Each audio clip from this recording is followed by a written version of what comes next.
Rapper Freddy P from Making the Band is speaking out now against Sean Diddy Combs amongst the music mogul's legal troubles. In a new interview, he claims Diddy threatened him in a bizarre way, and he has some thoughts on these allegations. We'll break down what to make of it, and we're going to put it into some context for you. Welcome to Sidebar, presented by Law&Crime. I'm Jesse Weber. Interesting nugget for you in the Sean Diddy Combs saga that I want to talk to you about right now. And it concerns artist Freddy P.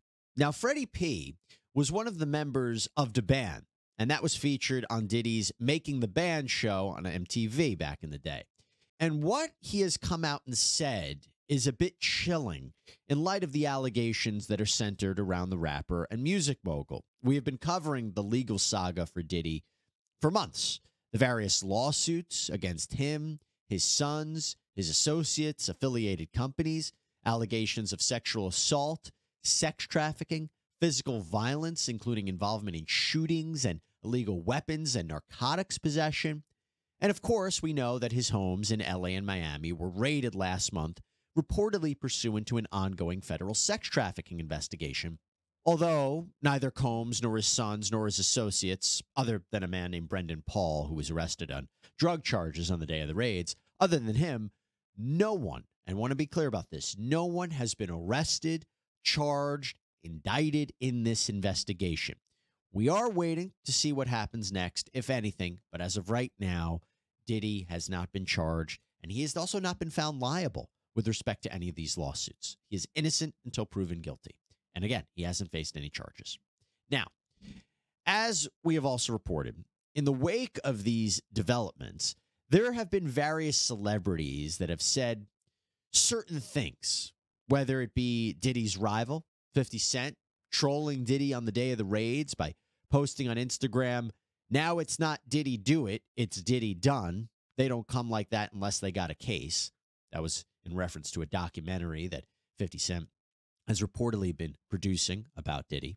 By the way, since we're about to talk about Freddy P, Aubrey O'Day, who was from Making the Band too, she was part of the group Danity Kane, she has also spoken up against Diddy.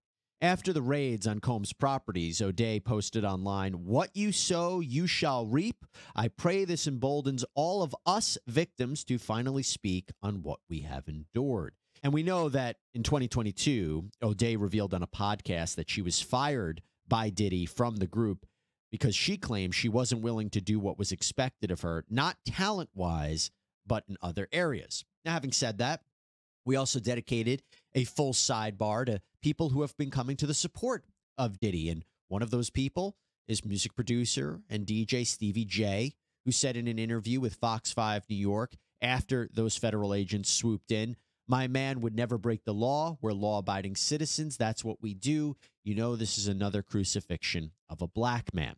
And in that episode, we talked about Tyrese. We also talked about Floyd Mayweather. I encourage everybody to check it out. But now we have Freddy P.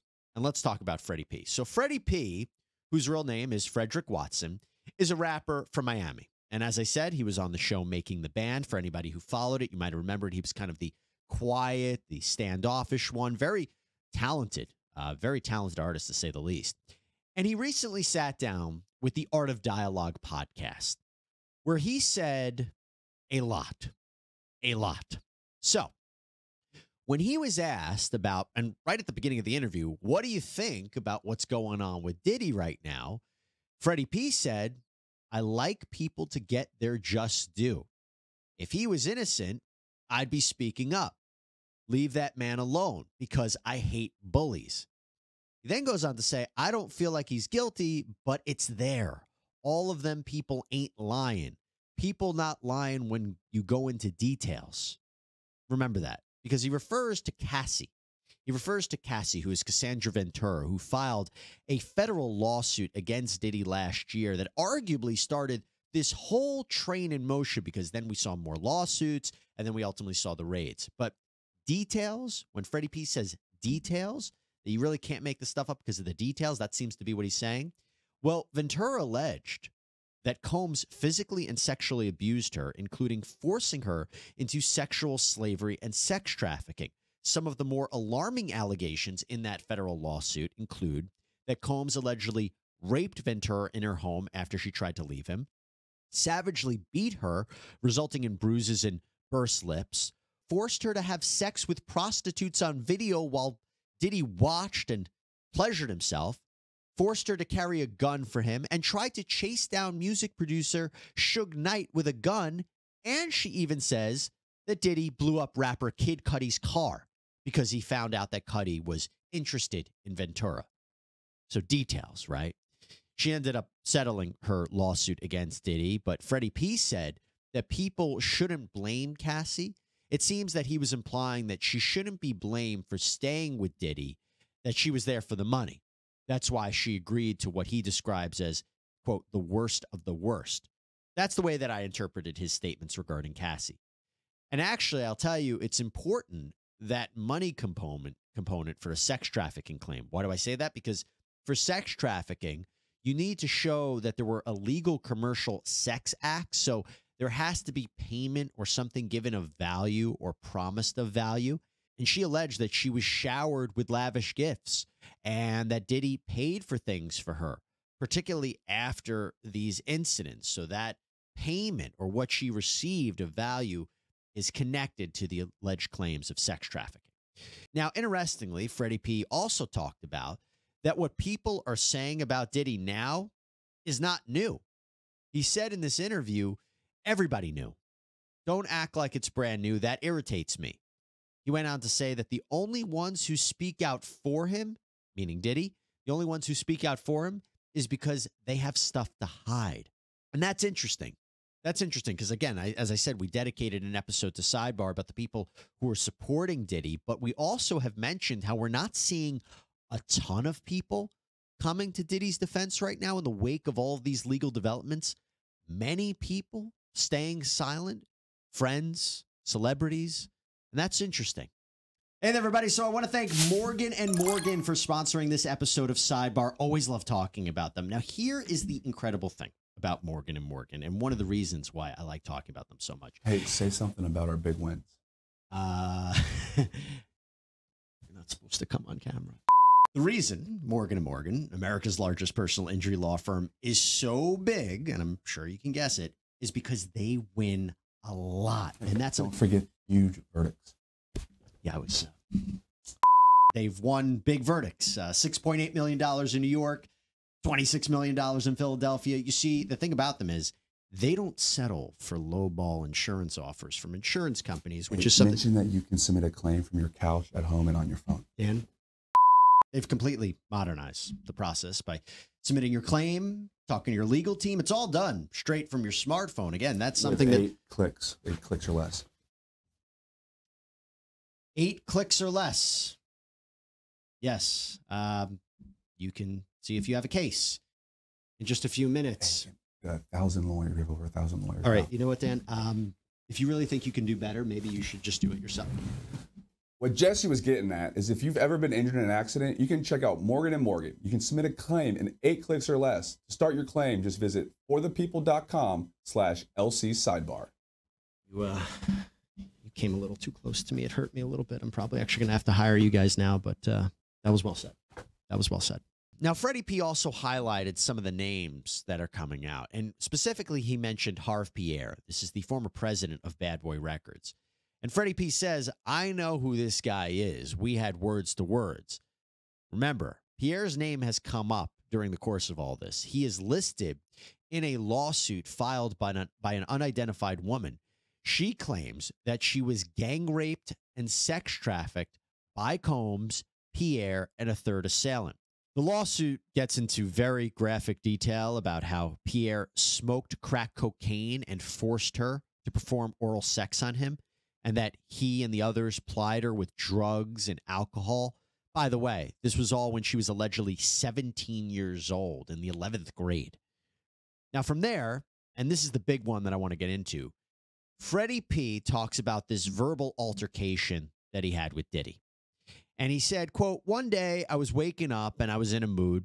I'm in the studio. I'm snapping or whatever. I didn't even want to be effed with. You know, when you around a bunch of goofies and he says a street N-word, sometimes you don't want to be around the nerds. So I'm in that B. I'm just frustrated with a lot of S going on.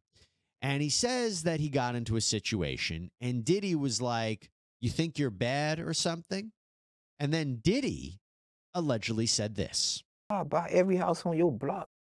Shut every light off on that. When you come out, every time you come out, that you'll get popped. So when another tell you some like that, you like, get your animated out of here, goof. You feel what I'm saying?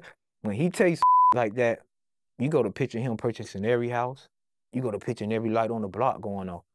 And that silenced me. Yes.